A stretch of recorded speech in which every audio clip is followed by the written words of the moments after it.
Hi everyone, I'm Chris Hernandez and this is the weekly report full of information you can use about the city of Kansas City, Missouri. We are at Luce Park, an iconic rose garden for the city of Kansas City and a place where more than 300 weddings are held every year. Did you know that it is named after Lord Conyers Smith and it was started in 1931 and now it has received an international honor. The World Federation of Rose Societies has awarded this garden a spot on its excellence list. The society promotes roses and rose gardens in 40 countries all around the world. Fewer than 70 gardens have received this honor. Be sure to stay tuned because in just a few minutes we'll have a video about this spectacular garden. And speaking of awards, it's also coming up roses for the health department. The National Association of City and County Health Departments has named Kansas City the Health Department of the Year. We won for our innovative and creative work and positive impact in the community. Congratulations to our health department employees, as well as the many community partners they work with every single day. Have you been renting out a room in your house or even your entire home on a short-term basis through one of those platforms like Airbnb or HomeAway? Well, it is your responsibility to make sure you register that property with the city by August 8th.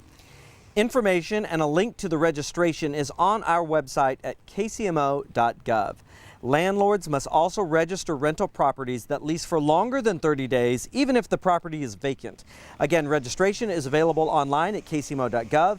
Failure to register can result in monthly fines and administration fees. It's always fun to play games, but how about game night with the city? How about a game called Pick Your Priorities? You can play that game with the city budget staff and other staff members as well as city officials during a very special session that we invite you to join in. What's your priority? Economic development, neighborhoods and housing, or even public safety? Just tell us what tops your list. Join us for a way to offer your creative ideas on the best way to spend public tax dollars. Several sessions are available starting Thursday, August 23rd from noon to 2 p.m. at the National World War I Museum, which is located at Liberty Memorial in Penn Valley Park. There's another session on Saturday, August 25th from 9 to 11 a.m. at Southeast Community Center, located at 4201 East 63rd Street in Swope Park, or Tuesday, August 28th from 6 to 8 p.m. in the evening at Briarcliff Church, 800 Northeast Vivian Road. Well, the roses are lovely, and I'm sure you'd like something nice in your neighborhood. So did you know there is still time to submit a PIAC request for a neighborhood project on your block? The Public Improvements Advisory Committee will hold its final district public meeting on Monday, August 6th at Northland Cathedral, which is 101 Northwest 99th Street. Keep in mind, if you can't make that one, you are still in luck. The citywide hearings take place in August, so check our website for those dates. So be sure to take time to smell the roses as well as watch these videos coming up next with more information about your city. Thanks for watching the Weekly Report. So we're at Lake Icaria in Adams County in very southwest Iowa. And what's going on today is we're releasing swans from the Kansas City Zoo in attempts that these swans can come back here, find mates, nest, and ultimately help restore a self-sustaining population here, not only to Iowa, but the Midwest as well.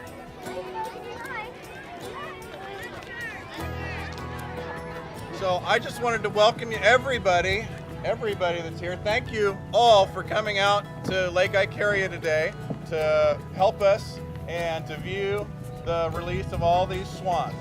Typically, we receive swans from other zoos in September. We have a captive holding site that we clip the one wing feather on those, keep those swans until spring, and then we have a release in the spring, what we feel is the best survival. We got the plant growth starting to come up, the open water.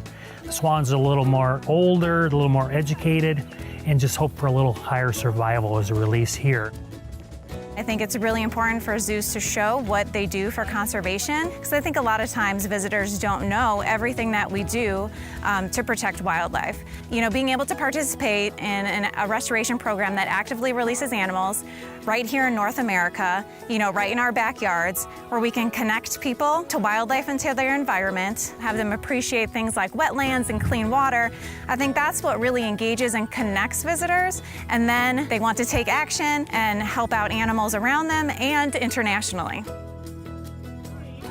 guys ready to release them?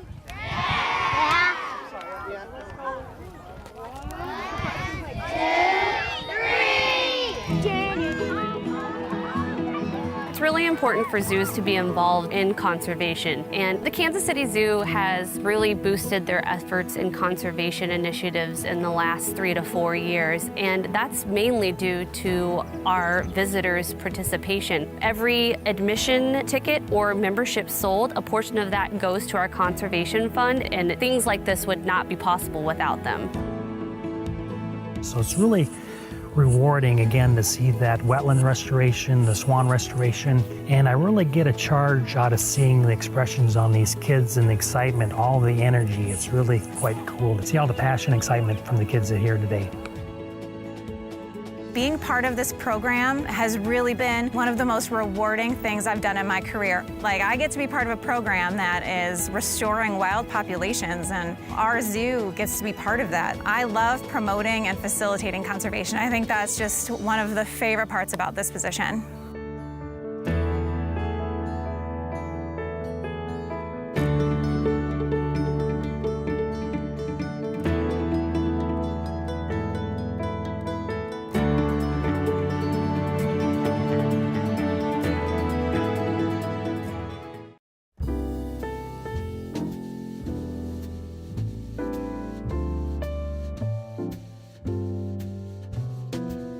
Situated in the heart of the Midwestern United States, the Laura Conyers Smith Municipal Rose Garden is one of the most iconic and treasured spaces in Kansas City, Missouri.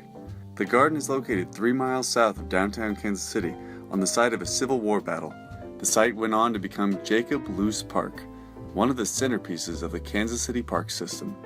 The garden was initially conceived in 1931 when a group of citizens, under the leadership of Laura Conyers Smith, established the Kansas City Rose Society and petitioned the Parks Department for a garden in which to showcase their collection of roses and promote rose gardening in the region. The garden was designed to serve as a centerpiece for Luce Park, and the formal radial plan was the concept of renowned landscape architect S. Herbert Hare as part of an overall master plan for the park. The garden had a humble beginning, and upon opening contained around 120 rose plants.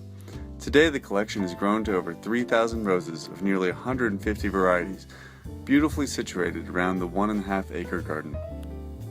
When you walk in this rose garden, you know that you are somewhere very special. The design alone is magnificent, filled with jewels of all colors. The real crown jewel of the park is the rose garden. It's maintained that iconic status because of the way the rose garden is so well maintained. Our quality of maintenance is exceptional because all of the staff takes pride in what they do. And one thing that we have that's special is the groomers that come every Thursday morning. We deadhead and we pick black spot and we weed, and you can tell when we've come through, the garden looks really nice. In 2002, a new fountain was put in place. This fountain has added a lot of beauty to our garden. We had all the pergolas in the garden replaced. The Rose Society paid for that. The quality of signage has improved dramatically in the last 30 years. We have signs in front of every bed that tell the variety of the rose and the classification of the rose. Then we also have a garden guide that we produce every year. And that shows you every single rose that's in the garden. We don't see it as just a thing of beauty that people go and experience. We really see this as a great educational amenity for the community. Not only do I tell them how to grow roses in this area, I actually take them out into the garden and show them how to do it. We have in the last few years really expanded the number of events that we have. You know, Rose Day and the Rose Show. We typically have 400 or 500 people come to the Rose Show. That's a big part of what the Rose Society does, one of our big activities. We do concerts in the garden. We do poetry readings in the garden. We've had a ton of proposals in the garden. Weddings happen here all the time. We have probably 300 weddings a year. The rose is such a familiar part of our natural culture, and just to see such a broad array of well-manicured roses is a really beautiful and uplifting experience. The Laura Conyers Smith Municipal Rose Garden is one of Kansas City's greatest treasures and will continue to enrich and delight the community for years to come.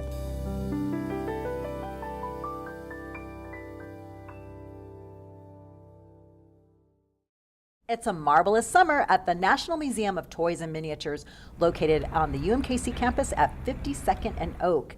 And there's so much programming happening here, and to tell us a little bit about the museum's history and all of the events and activities is Executive Director Petra Kralichkova and Museum Educator Catherine Mercer. Thank you both for having us in this beautiful space. It's fantastic to have you here. Thank you for coming. The museum is exquisite. It has been founded in 1982 by two collectors and friends, Mary Harris Francis and Barbara Marshall. They both loved collecting small things, just each collected a little differently.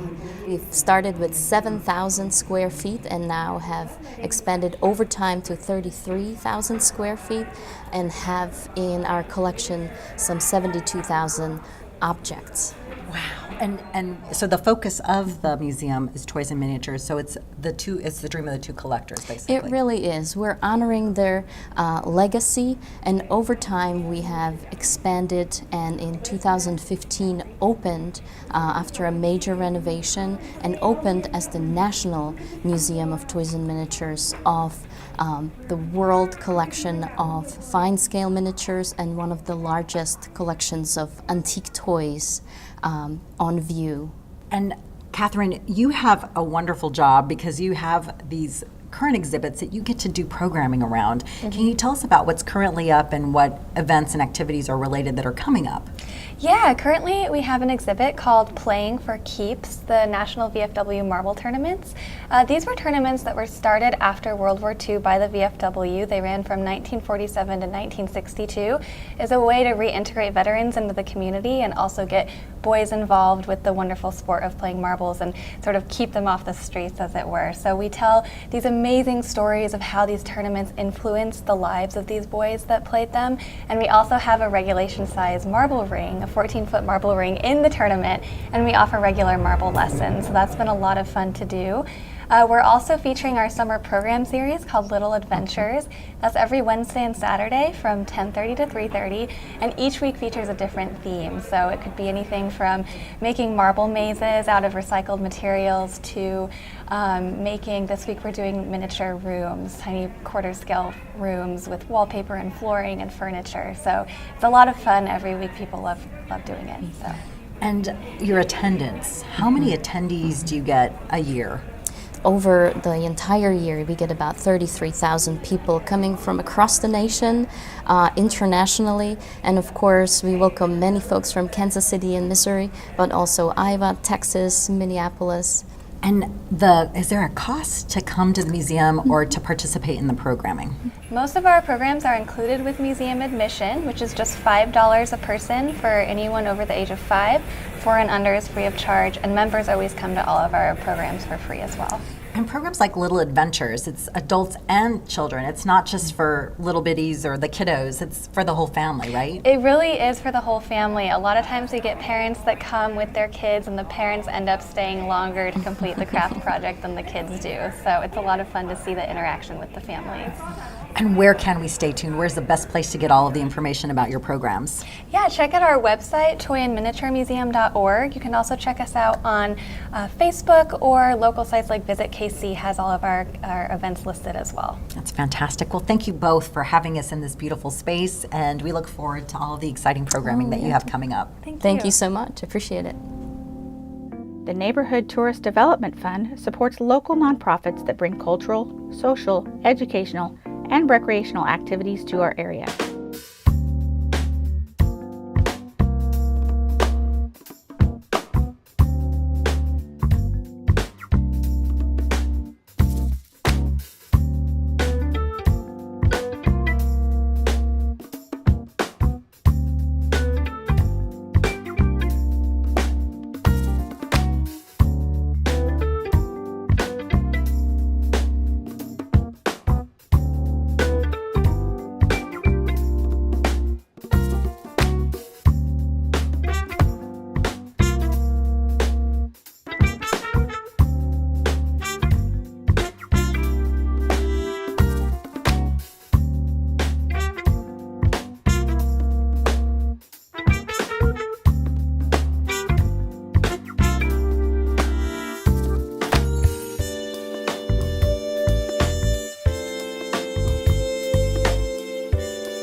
learn about additional upcoming events, visit kcmo.gov/ntdf.